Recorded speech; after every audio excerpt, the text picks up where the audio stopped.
This year, ang Christmas decor namin dapat aesthetic, mala Pinterest score. Minimalist but magical. Nay, ganito yung gusto kong Christmas decor. Need na lang natin ng ribbons, garlands, glitters, and maybe a glue gun. Tingnan mo, may ilaw pa sa bintana mo. Anong gusto mo, magparol show? Nay, trust the vision. Sige, basta, huwag kang gagastos ng bongga ha. Wow, ang ganda nito. Grabe, ang dami ng tao. Christmas season na nga talaga. Okay, good. Secured. Ayan, all added to basket na. Ayan, secured na talaga.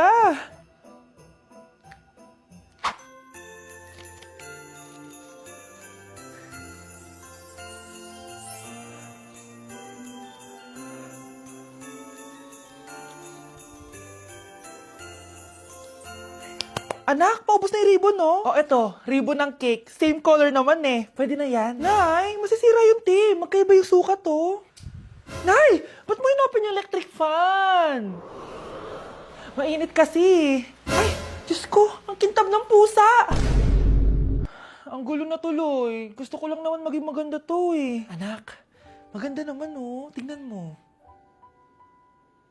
At least, nagkaroon tayo ng mother-daughter bonding. Parang okay naman. O, di ba? I'm the OG interior designer.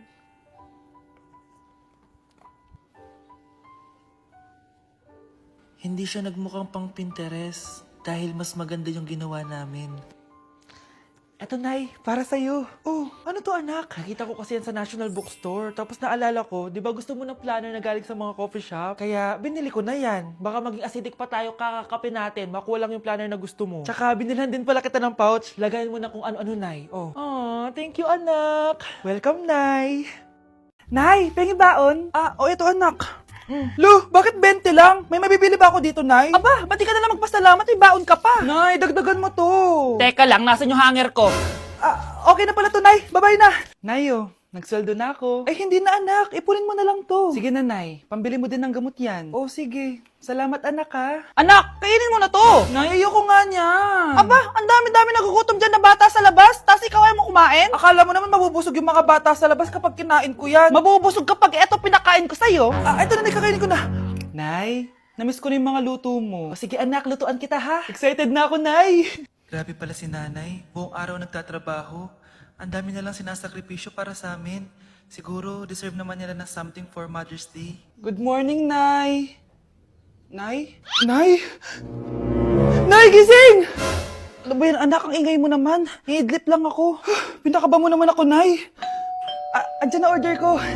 Ano namang in-order nun? Happy Mother's Day, Nay. Ang dami naman yan, anak. Ito naman, gumastos ka pa. Okay lang ako. Nay, ano ka ba? May 2 promo ang Mang Inasal ngayon. Nakatipid nga ako ng 106 pesos dito sa Mang Inasal Family Fiesta with extra creamy halo-halo na 8 ounce with drinks na yan, Nay. Available via takeout and delivery. At di lang yan, Nay. Meron pang Treat kay Mami promo kung saan may free scoop of ice cream ka kapag nag-order ka ng regular extra creamy halo-halo via dine-in, takeout, or delivery. Talaga ba, anak? Oo, Nay. Available tong Mother's Day Fiesta Treat at itong Treat kay Mami promo from May 10 to 12. Kaya perfect na perfect to pagsaluhan ngayong Mother's Day. Aww, thank you, anak. Deserve mo to, Nay, kasi ikaw ang the best mother in the world. Hashtag, Moms Deserve Mang Inasal. Kain na nga tayo bago pa ako umiyak. Grabe ang creamy nitong halo-halo, Nay. Sarap ng manok, anak. Parang ang sarap niyan, Marsa. Meron ba ako niyan? Nanay din ako. Ayan, diyan ka magaling eh. O ito, barbecue. Kuya, try mo po yung sikat na mango na ice cream. Mango na ice cream? Mango is my favorite flavor, so let's try it. Wow, parang ang sarap niya. Tara, bili tayo. So, papunta na ako sa convenience store para hanapin yung famous na mango na yan. Sabi nila meron daw dito sa Vietnam. Kaya pumunta ako dito sa Circle K. Guys, meron dito oh. Hello, kompleto. Guys, excited na ako matry ito. Bilhin na natin. Grabe, napakamahal naman ng mga yan. Ayun guys, binili ko yung mango, yung lemon, tsaka yung peach. Eto na sila. Tikman na natin. Unahin na natin tong si mango kasi ito yung pinakasikat. Sirain ko na. Wow! Mukha talaga siyang mangga in real life, guys. Tapos dito siya hahawakan. Okay, unang kagat.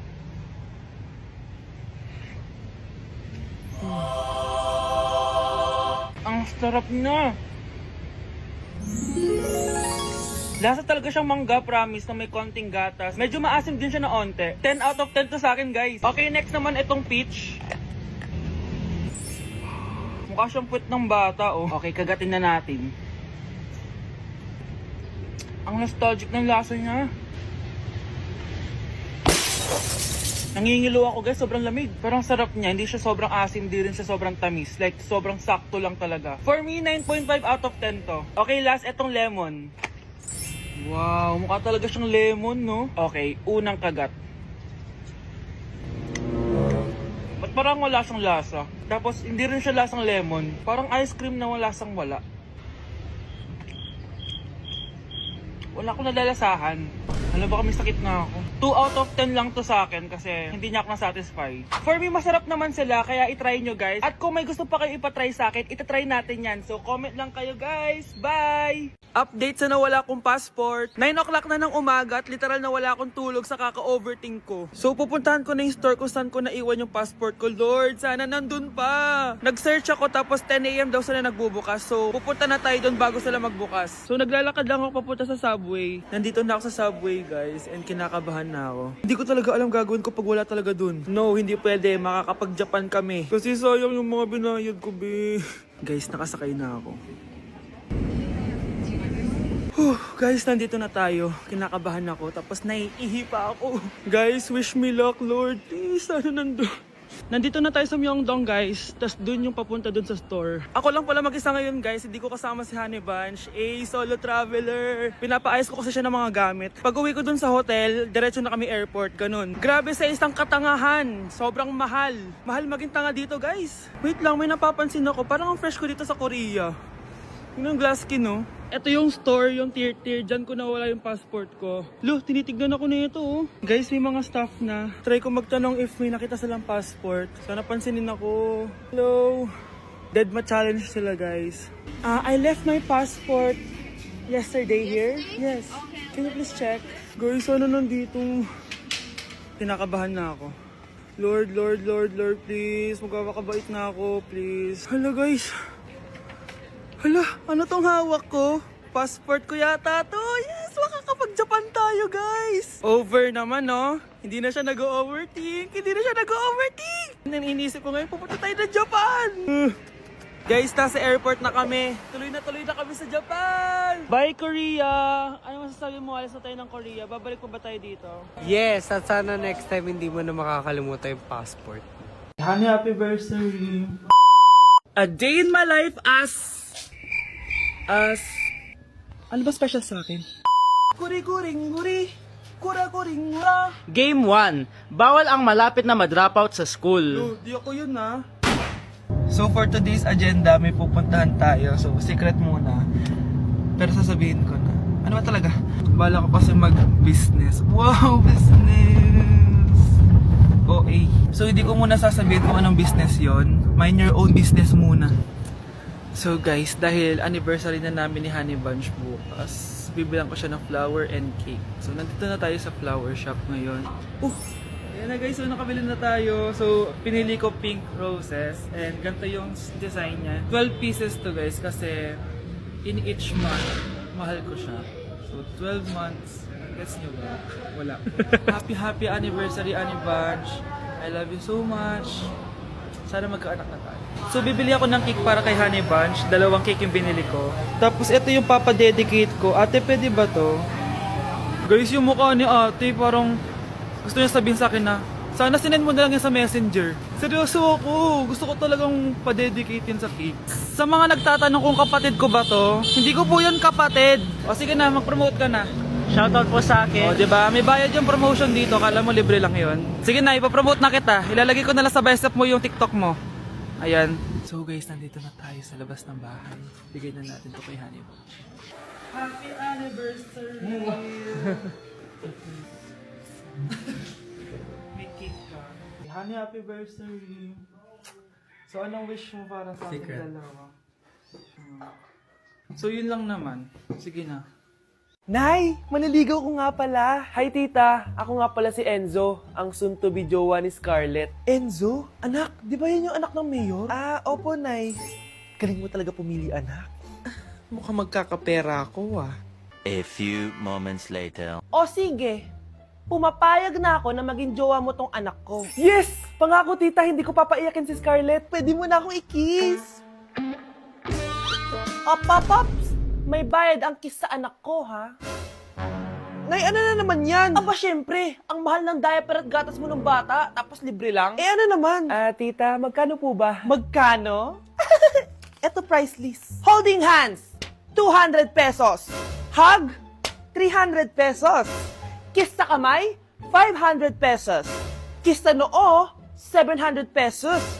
Kiss sa lips, 1,000 pesos. At kung makikipag-date kayo sa isa't isa, 3,000 pesos at dapat sagot mo yung bill, ha? 3 hours lang yun. Kung mag-extend ka, pwede naman magbayad ng additional. At, bawal tumawad.